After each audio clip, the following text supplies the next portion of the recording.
Hi കൂട്ടുകാരെ, ഒരു ചോദ്യം. നമ്മൾ ഈ ഭൂമിയിൽ നിന്ന് സൂര്യനിലേക്ക് നോക്കുമ്പോൾ സൂര്യന്റെ ഒരു ഉപരിതലം കാണുമല്ലോ. നമുക്ക് ഇവിടെ നിന്ന് ദൃശ്യമാകുന്ന സൂര്യന്റെ ആ ഉപരിതലത്തിന് ഒരു പ്രത്യേക പേരുണ്ട്. എന്താണെന്നറിയോ? അത് ഫോട്ടോസ്ഫിയർ. ഫോട്ടോസ്ഫിയർ ആണ് ഇവിടെ നിന്ന് കാണുന്ന സൂര്യന്റെ ഉപരിതലം. രണ്ടാമത്തെ ചോദ്യം, ഇന്ത്യൻ റെയിൽവേയുടെ ആപ്തവാക്യം. ഇന്ത്യൻ റെയിൽവേക്ക് ഒരു ആപ്തവാക്യമുണ്ട്. എല്ലാ പ്രധാനപ്പെട്ട കാര്യങ്ങൾക്കും ആപ്തവാക്യം ഉള്ളതുപോലെ ഇന്ത്യൻ റെയിൽവേക്കും ആപ്തവാക്യമുണ്ട്. അത് ലൈഫ് ലൈൻ ഓഫ് ഇന്ത്യ. ഇന്ത്യയുടെ ജീവരേഖ. ഇത് കേൾക്കുമ്പോൾ നദിയാണെന്ന് കരുതില്ല, അത് ഇന്ത്യൻ റെയിൽവേയുടെ ആപ്തവാക്യമാണ്. ലൈഫ് ലൈൻ ഓഫ് ഇന്ത്യ, ഇന്ത്യയുടെ ജീവരേഖ.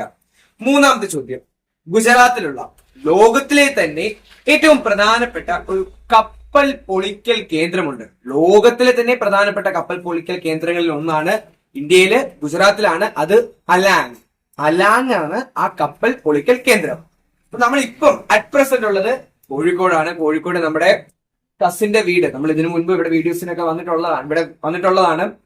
ഇവിടെ ഞങ്ങളൊരു മലബാർ വടക്കൻ പ്രദേശം, വടക്കൻ കേരളം ടൂറിന്റെ ഭാഗമായിട്ട് കോഴിക്കോട് വന്നത്. ഇനി കണ്ണൂര്, കാസർഗോഡൊക്കെ പോകാൻ പ്ലാൻ ചെയ്ത് വന്നതായിരുന്നു.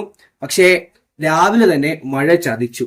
ഇന്നലെ ഷോർട്സ് ഇട്ടപ്പോൾ എനിക്ക് തോന്നുന്നു ഞങ്ങൾ പറഞ്ഞിട്ടുണ്ടായിരുന്നു ഹാർബറിൽ പോകണം, അങ്ങനെ കുറെ പദ്ധതികൾ ഉണ്ടായിരുന്നു. പക്ഷെ മഴ ഒരു വില്ലനായിട്ട് നിൽക്കുന്നത് കൊണ്ട് തന്നെ ചിലപ്പോൾ പദ്ധതികളിൽ മാറ്റങ്ങളൊക്കെ വരും. ആ പശ്ചാത്തലത്തിൽ ഇന്ന് ഇവിടെ കുറച്ച് ക്വസ്റ്റ്യൻസ് ഡിസ്കസ് ചെയ്യാമെന്ന് കരുതി ഇവിടെ ഓരോ വിശേഷങ്ങൾ പങ്കുവയ്ക്കുന്നു. അതിനൊപ്പം കുറച്ച് ക്വസ്റ്റ്യൻസും പരിചയപ്പെടാം. ഏതൊക്കെ പരീക്ഷയ്ക്ക് പറ്റുന്ന ക്വസ്റ്റ്യൻസ് ഇതോ? ഇത് ഏത് പരീക്ഷയ്ക്കും, ഇത് വളരെ ജനറൽ ആയിട്ടുള്ള ക്വസ്റ്റ്യൻസ് ആണ്. അപ്പം അക്ഷരമുറ്റം, AKST അനുത്സവം, അല്ലെങ്കിൽ ഇതിൽ കറണ്ട് അഫയേഴ്സ് വരുന്നുണ്ടെങ്കിൽ അത് KPST, സ്വദേശ് മെഗാ ക്വിസ്, അങ്ങനെ ഏത് ക്വസ്റ്റിനും നമുക്ക് ഉപകാരപ്പെടുന്ന ക്വസ്റ്റ്യൻസ് ആണ്. അങ്ങനെ നമ്മൾ വീടിന്റെ അകത്തേക്ക് കടക്കുമ്പോൾ ഇവിടെ എല്ലാവരും ക്യാമറ കണ്ട് പരത്തുന്നു. അപ്പോ ഇനി എന്റെ വക 2-3 ചോദ്യങ്ങൾ. മംഗൾ പാണ്ഡെ, നമ്മുടെ ഇന്ത്യയിലെ തന്നെ ആദ്യത്തെ രക്തസാക്ഷിയാണ് മംഗൾ പാണ്ഡെ. മംഗൾ പാണ്ഡെയുടെ ഇൻഫൻട്രി റെജിമെന്റ് ഏതായിരുന്നു? മംഗൾ പാണ്ഡെ അറിയാലോ, ഒരു സിപ്പായി ആയിരുന്നു. അദ്ദേഹത്തിന് ഏത് സൈനിക വിഭാഗത്തിൽപ്പെട്ടയാളാണ് മംഗൾ പാണ്ഡെ? അല്ലേ? അല്ല, ഏത് സൈനിക വിഭാഗമല്ല, ഏത് ഇൻഫൻട്രി റെജിമെന്റിലാണ്? 34 Bengal infantry regiment. 34 Bengal infantry regiment. ഓ ശരി. അടുത്ത വോയിസ് ഓഫ് ഇന്ത്യ. ഇത് ഒരു സിനിമയുടെ പേരല്ല, അതൊരു പത്രത്തിന്റെ പേരാണ്. Voice of India. Voice of സത്യനാഥനല്ല, വോയിസ് ഓഫ് ഇന്ത്യ. ഇത് ഒരു മഹത്തായ ഫേമസ് ആയിട്ടുള്ള അതൊരു വ്യക്തിയുടെ പത്രമാണ്. വോയിസ് ഓഫ് ഇന്ത്യ ആരുടെ പത്രമാണ്? ദാദാഭായ് നവറോജിയുടെ പത്രമാണ്. ഇന്ത്യയുടെ വന്ധ്യവയോധികൻ എന്നറിയപ്പെടുന്ന ദാദാഭായ് നവറോജിയുടെ പത്രമാണ് വോയിസ് ഓഫ് ഇന്ത്യ. അവസാനം, ഹോർത്തൂസ് മലബാറിക്കസ്. മലയാളം ആദ്യമായി അച്ചടിച്ചു വന്ന പുസ്തകമാണ് ഹോർത്തൂസ് മലബാറിക്കസ്. സത്യം പറഞ്ഞാൽ നമ്മുടെ CMS കോളേജിലൊന്നും അല്ല അച്ചടിച്ചത്. എവിടെ നിന്നാണ് ഹോർത്തൂസ് മലബാറിക്കസ് അച്ചടിച്ചത്? ഇന്ത്യയിലല്ലെന്നറിയാം. ഇന്ത്യയിലല്ല, കാരണം ഇത് എഴുതിയത് വാൻ റീഡ് ആണ് തയ്യാറാക്കിയത്.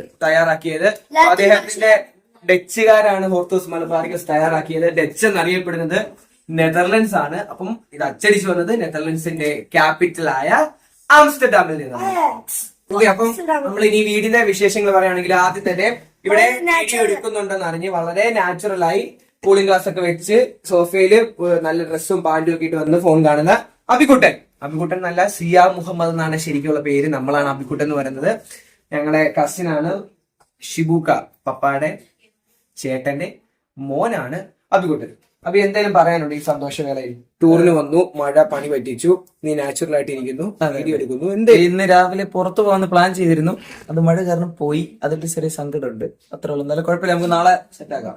അബിയുടെ ഒരു 2 വരി പാട്ട് കേട്ടിട്ട് അടുത്ത ക്വസ്റ്റ്യനിലേക്ക് നാച്ചുറൽ ആയിട്ട് പാടി വന്നു. അതന്നെ, ഏതെങ്കിലും ഹിന്ദി വേണ്ട, നിന്റെ ഹിന്ദി പഠിച്ച് ആ പാട്ടാണെങ്കിൽ മലയാളത്തിലെ 2 വരി. ചിങ്കാരക്കിന്നാരം ചീരിച്ച് കൊഞ്ചുന്ന മാണിക്കൂരുന്നേവ പുന്നാരം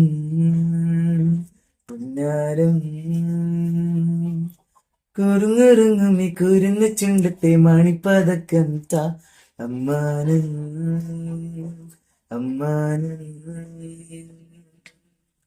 കുഞ്ഞിക്കുളിരമ്പിളിയേ ചെല്ലിച്ചെറുക്കുമ്പിളിലെ മമ്മമ്മ മുണ്ട് നിന്നാരം കണ്ട് മിന്നിയായി വാവോ.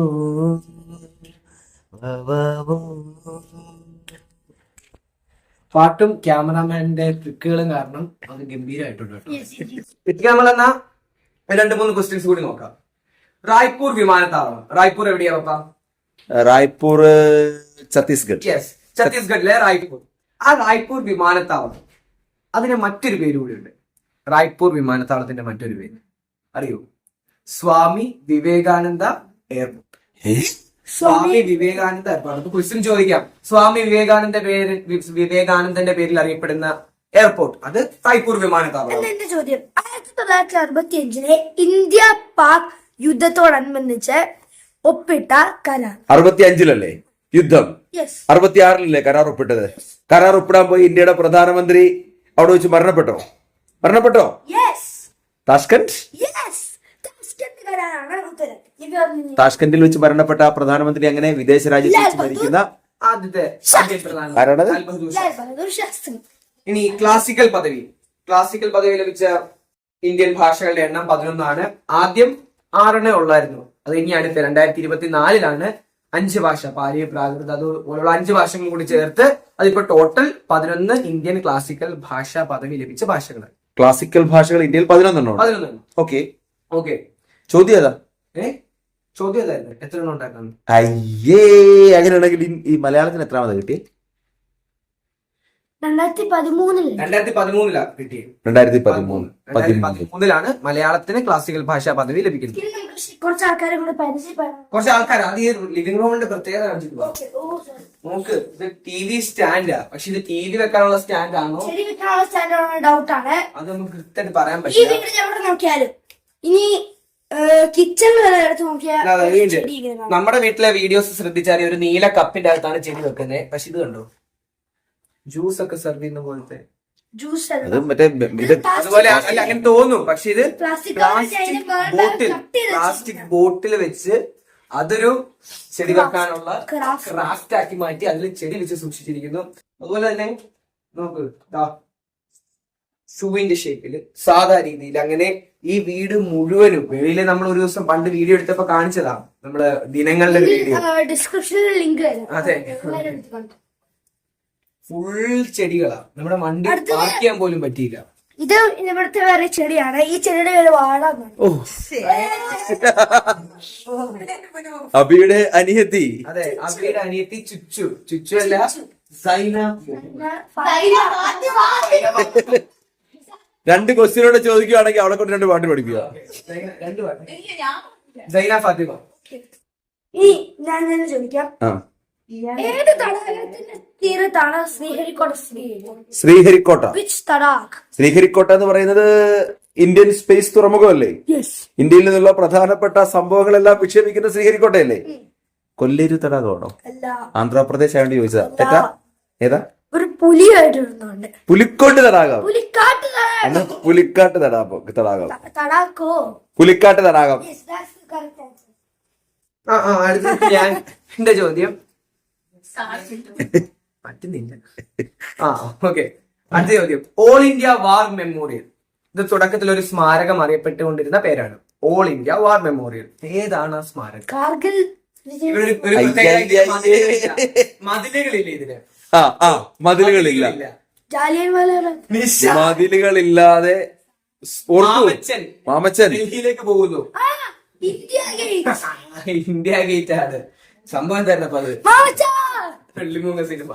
ഓക്കെ, അപ്പൊ ഇന്ത്യ ഗേറ്റ് ആണ് all India war memorial. All India war memorial. രണ്ടാം ലോകമഹായുദ്ധത്തിൽ പങ്കെടുത്ത ആൾക്കാരുടെ സ്മരണാർത്ഥം കണ്ടല്ലേ? ഒന്നാം ലോകമഹായുദ്ധം. അത് അവരുടെ സ്മരണാർത്ഥം. സ്മരണാർത്ഥമാണ്. ഓക്കെ, അടുത്തത്. ഇന്ത്യയിലെ ഇംഗ്ലീഷ് വിദ്യാഭ്യാസത്തിന്റെ മാഗ്ന കാർട്ട എന്നറിയപ്പെടുന്നത്. കുറെ മാഗ്ന കാർട്ടകളുണ്ട് നമ്മൾ ഈ സ്വാതന്ത്ര്യ സമരവും സ്വിസും ഒക്കെ ബന്ധപ്പെട്ട് പഠിക്കേണ്ടത്. അതിൽ ഏറ്റവും ഇമ്പോർട്ടന്റ് എനിക്ക് അതിന്റെ തുടക്കം ഇന്ത്യയിലെ ഇംഗ്ലീഷ് വിദ്യാഭ്യാസത്തിന്റെ Magna Carta Woods dispatch. Yes, Woods dispatch ആണ്. 1854 വുഡ്സ് ഡിസ്പാച്ച് ആണ് ഇന്ത്യയിലെ തന്നെ ഇംഗ്ലീഷ് വിദ്യാഭ്യാസത്തിന്റെ മാഗ്ന കാർട്ട. ഇപ്പൊ രാവിലെ സമയം ഫുഡ് കഴിക്കേണ്ട ടൈം ആകുന്നതേ ഉള്ളൂ. അല്ല, ഫുഡ് കഴിക്കേണ്ട ടൈം ആയി. കുറ്റിപ്പുട്ട്, കുറ്റിപ്പുട്ട്, അതുപോലെ തന്നെ കടൽക്കറി. എന്ത് പുട്ട് ആൻഡ് കടല. ഇനി നമുക്ക് പറ്റുവാണെങ്കിൽ സിജിത്തെ ഇവിടെ ഉണ്ടോ? നമ്മുടെ പുട്ടും കടലയും നിർമ്മിച്ച വെളിയിലേക്ക് പോയോ? അപ്പം നമുക്കൊന്നൊരു 2 ക്വസ്റ്റ്യൻ കൂടെ ചോദിക്കാം. ഇന്ത്യയില് റോളിംഗ് പ്ലാൻ പഞ്ചവത്സര പദ്ധതി ഉണ്ട്. അതിനൊപ്പം തന്നെയാണ് റോളിംഗ് പ്ലാൻ 1966 തൊട്ട് 68 വരെ അതാണ് റോളിംഗ് പ്ലാൻ. ആ റോളിംഗ് പ്ലാൻ നടപ്പിലാക്കിയ പ്രധാനമന്ത്രി, ഇന്ത്യൻ പ്രധാനമന്ത്രി, അത് മൊറാർജി ദേശായി ആണ്. പഞ്ചവത്സര പദ്ധതികൾ മാറ്റിയ റോളിംഗ് പ്ലാനിലേക്ക് മാറ്റി. പഞ്ചവത്സര പദ്ധതികൾ അപ്പോഴാണ് ഒരു വളരെ പ്രശ്നങ്ങൾ വരുന്നു. അപ്പം മൊറാർജി ദേശായി റോളിംഗ് പ്ലാൻ അവതരിപ്പിക്കുന്നു. അപ്പം ആ കാര്യം ഓർത്തു വെക്കണം. റോളിംഗ് പ്ലാൻ എന്നൊക്കെ കേൾക്കുമ്പോൾ പഞ്ചവത്സര പദ്ധതിയുമായി ബന്ധപ്പെട്ടതുകൊണ്ട് തന്നെ കരുതും ഇന്ദിരാഗാന്ധി അങ്ങനെ ആരെങ്കിലൊക്കെ ആയിരിക്കുമെന്ന്. അല്ല, പഞ്ചവത്സര പദ്ധതി മാറ്റി ആദ്യമായിട്ടൊരു കോൺഗ്രസ് ഇതര പ്രധാനമന്ത്രി വന്നപ്പോൾ അദ്ദേഹം റോളിംഗ് പ്ലാൻ മൊറാർജി ദേശായി. അതുപോലെ മൊറാർജി ദേശായിക്ക് മറ്റൊരു പേരുണ്ട്, നല്ല പ്രത്യേകതയുണ്ട്. February 29 അദ്ദേഹം ജനിച്ചത്. 4 വർഷം ബർത്ത്ഡേ ആഘോഷിക്കുന്ന പ്രധാനമന്ത്രി. അത് ചിലപ്പം ഒരു ഇൻട്രസ്റ്റിംഗ് ആയിട്ടുള്ള രീതിയിൽ ഈ ഇന്ത്യയുടെയും പാകിസ്ഥാന്റെയും പരമോന്നത ബഹുമതി കിട്ടിയ ആദ്യത്തെ വ്യക്തി നിഷാൻ-ഇ പാകിസ്ഥാൻ, ഭാരതരത്ന. നിഷാൻ-ഇ പാകിസ്ഥാൻ. നിഷാൻ-ഇ പാകിസ്ഥാൻ. സൈഡ് ആക്കിക്കടാ. ലോക മാനസികാരോഗ്യ ദിനം. ലോക മാനസികാരോഗ്യ ദിനം എന്നാണല്ലോ നിനക്കത് ശ്രദ്ധിക്കേണ്ട ദിവസമാണത്. എന്നാടാ എന്നാണ്? ഒക്ടോബർ 10 ലോക മാനസികാരോഗ്യ വേൾഡ് മെന്റൽ ഹെൽത്ത് ഡേ. ഓണാശംസകൾ. മാവേലി, ഓണം പൂക്കളം, പൂവ്, ഓണം എഴുത്ത്, പുല്ല്. ഇത് എവിടെന്നാ? ഇത് നമ്മള് പ്രിന്റ് അടിച്ചതോ ആരെങ്കിലും കൂടെ തയ്യാറാക്കിപ്പിച്ചതോ അല്ല, മറിച്ച് ഇത് പപ്പായുടെ ഏറെ പ്രിയങ്കരനായ സഹോദരൻ ഷിബുക്ക കൊച്ചു മുഹമ്മദ് ഹംസയുടെ രണ്ടാമത്തെ മകൻ. എന്റെ സഹോദരൻ കൊച്ചു മുഹമ്മദ് ഹംസയുടെ രണ്ടാമത്തെ മകൻ. എന്നതാടാ? ശരിയല്ലേ? ഷിബുക്ക ഷിഹാബുദ്ദീൻ PK തയ്യാറാക്കിയതാണ്. പക്ഷെ ഷിബുക്ക ഉറക്കമായതുകൊണ്ട് നല്ല ക്ലിയർ ദൃശ്യങ്ങൾ കിട്ടുന്നുണ്ട്. 9 മണിയായപ്പോഴും പടമൊക്കെ വരയ്ക്കുന്ന ഉറക്കമാണ്. ഇത്രയും കാര്യക്ഷമമായി പ്രവർത്തിക്കുന്നല്ലേ, അതുകൊണ്ട് ഉറക്കം വേണം. ഷിബുക്കയുടെ സ്കൂളിലേക്ക്, അബിയുടെ ഒക്കെ സ്കൂളിലേക്ക് വേണ്ടിയുള്ള കലാവിരുതായിരുന്നു. അത് കഴിഞ്ഞ് ഇതിനു വേണ്ടി ഡിമാൻഡ് കൂടി. അവിടെ കണ്ടുവന്നവർ ഇത് ഒരു ദിവസത്തേക്ക് പരിപാടിയൊക്കെ വേണ്ടി ചോദിച്ചിട്ടുണ്ട് അവിടെ വെക്കാൻ. ഓക്കെ, നമുക്ക് കണ്ണാടിയിലേക്ക് ക്യാമറമാനെ കൂടെ കാണിച്ചുകൊണ്ടൊരു ചോദ്യം. ഓക്കെ, ഇനി പറയാനുള്ളത് കിപ്പർ. ഇതൊരു അപരനാമമാണ്. ആരുടെ അപരനാമം? ഇന്ത്യയുടെ ആദ്യത്തെ കരസേനാ മേധാവി അല്ലേ? യെസ്, അദ്ദേഹം കരസേനാ മേധാവി ആയതുകൊണ്ടാണ് നമ്മൾ കരസേനാ ദിനം ആഘോഷിക്കുന്നത്. ഓക്കെ, അദ്ദേഹം കരിയിൽ വീണയാളാണോ? അതെ, വീപ്പയ്ക്കകത്ത് വെച്ച കരിയിൽ വീണ കരിയപ്പ. അങ്ങനെയൊന്നും പറയലു പപ്പ. അത് yes, KM Cariappa. Field marshal KM കരിയപ്പയാണ് കിപ്പർ കിപ്പർ എന്ന പേരിൽ അറിയപ്പെടുന്നു, അപരനാമത്തിൽ അറിയപ്പെടുന്നത്. ഇന്ത്യയുടെ ആദ്യത്തെ കരസേനാ മേധാവി. നിഷാൻ, ആനക്കൊമ്പൻ എന്തുവാ? ആനക്കൊമ്പൻ. ആനക്കൊമ്പൻ എന്ന് പറയുന്നത് മറ്റേ ആനക്കൊമ്പൻ, ചക്കക്കൊമ്പൻ, പിന്നെ അരിക്കൊമ്പൻ, വ്യത്യസ്ത ആനകൾ. ആനയുടെ പേരാണ്. എന്നാൽ ആനക്കൊമ്പൻ ഏത് കാർഷിക വിളയുടെ ഇനം? ആന കഴിക്കുന്നത് കരിമ്പ്. അല്ല, ആന ഈ സാധനം കഴിക്കാറില്ല. എന്നതാ സംഭവം? വെണ്ട. വെണ്ടയോ? യാ, ആനക്കൊമ്പൻ വെണ്ട. ചിച്ചു.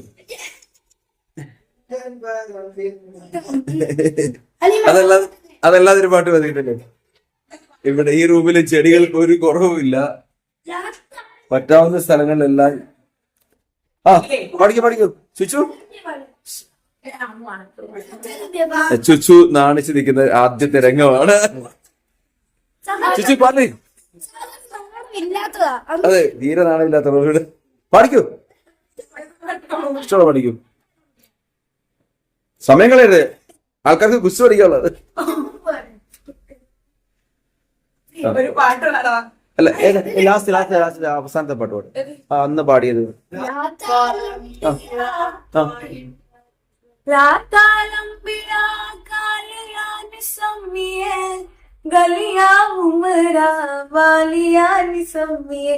सम्मी मेरी वार में वारी में वारियान सम्मिए पहली पहली वार दिल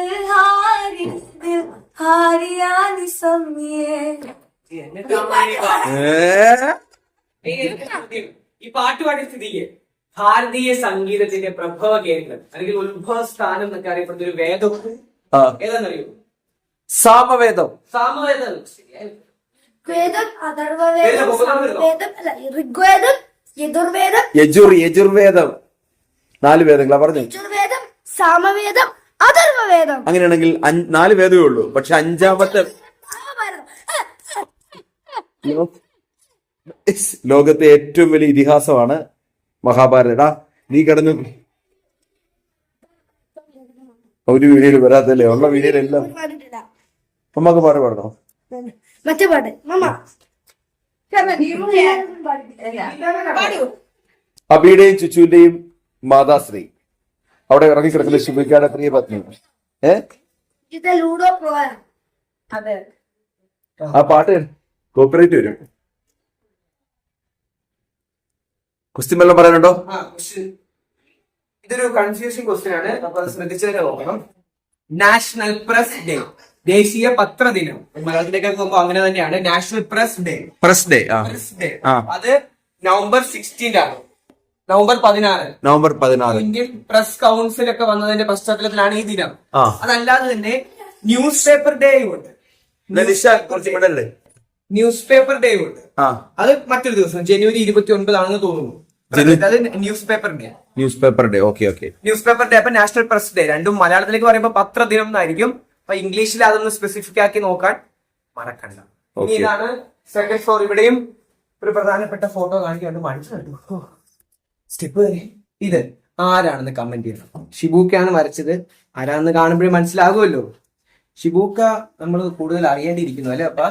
നമ്മളെ വിചാരിച്ചൊന്നും അല്ല. ഷിബൂക്കയെ നമ്മൾ കൂടുതൽ അറിയേണ്ടിയിരിക്കുന്നു. അദ്ദേഹത്തെ നമ്മൾ കൂടുതൽ ഉപയോഗിക്കേണ്ടിയിരിക്കുന്നു. അപ്പം ജാനകിയമ്മ. അടുത്ത ക്വസ്റ്റ്യൻ.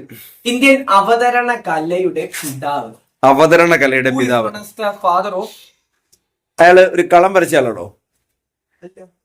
അതായത് പഴയ, ഞാൻ ഉദ്ദേശിച്ചത് നാട്യശാസ്ത്രമൊക്കെ എഴുതിയ വ്യക്തി പഴയ യവനിക സിനിമ നാടകം അവതരിപ്പിക്കുമ്പോൾ ഭരതമുനി കളം വരച്ചു.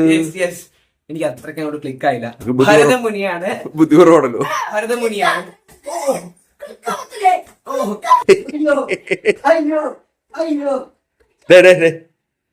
അവതരണ കലയുടെ പിതാവാരാ? ഭരതമുനിയാണ് അവതരണ കലയുടെ പിതാവ്. എന്റെ അവസാനത്തെ ക്വസ്റ്റ്യൻ ഒരു നല്ല ക്വസ്റ്റ്യൻ തന്നെ അവസാനിപ്പിക്കാം. എന്റേത് കേന്ദ്ര സാഹിത്യ അക്കാദമി. കേന്ദ്ര സാഹിത്യ അക്കാദമിയുടെ ബിൽഡപ്പ് ഹെഡ് ക്വാർട്ടേഴ്സിന്റെ ന്യൂഡൽഹി പേര് ക്വസ്റ്റ്യൻ ചെയ്യട്ടെ. കേന്ദ്ര സാഹിത്യ അക്കാദമിയുടെ ഹെഡ് ക്വാർട്ടേഴ്സ്. നിഷാൻ പറയോ? കേന്ദ്ര സാഹിത്യ അക്കാദമിയുടെ ഹെഡ് ക്വാർട്ടേഴ്സിന് ഒരു പേരുണ്ടെങ്കിൽ ഇന്ത്യൻ സാഹിത്യം ഏറ്റവും പ്രധാനപ്പെട്ട ആളാരടാ? ഇന്ത്യൻ സാഹിത്യം. ലോകത്തിന്റെ നെറുകയിലേക്ക് ഇന്ത്യൻ സാഹിത്യത്തെ എത്തിച്ച അവാർഡൊക്കെ നേടിയാണ്. അങ്ങനെയാണെങ്കിൽ രവീന്ദ്ര ഭവൻ എന്നാണ് ന്യൂഡൽഹിയിലുള്ള കേന്ദ്ര സാഹിത്യ അക്കാദമി ആസ്ഥാനം പേര്. കൂട്ടുകാരെ, നമ്മുടെ ഈ ഒരു വീഡിയോ ഇവിടെ അവസാനിക്കുകയാണ്. എല്ലാവരെയും പരിചയപ്പെടാനും കുറച്ച് ക്വസ്റ്റ്യൻസ് അതിനൊപ്പം അറിയാനും സാധിച്ചത് കരുതുന്നു. നമ്മള് മഴയൊക്കെ മാറി പറ്റുവാണെങ്കിൽ യാത്രക്കിടയിൽ വീണ്ടും കൂടുതൽ യാത്രാ വിശേഷങ്ങളും കൂടുതൽ വീഡിയോകളും ഒക്കെ ആയിട്ട് വരുന്നതായിരിക്കും. അതെ, എല്ലാരും ഈ മഴയൊക്കെ ഒന്ന് മാറാൻ വേണ്ടി പ്രാർത്ഥിക്കുക. അപ്പം കൂടുതൽ വീഡിയോയിൽ കാണുന്നവരെ ബൈ. സ്നേഹപൂർവ്വം കോട്ടയത്ത് നിന്നും നിഷാനും ഈ കോഴിക്കോട് നിന്നും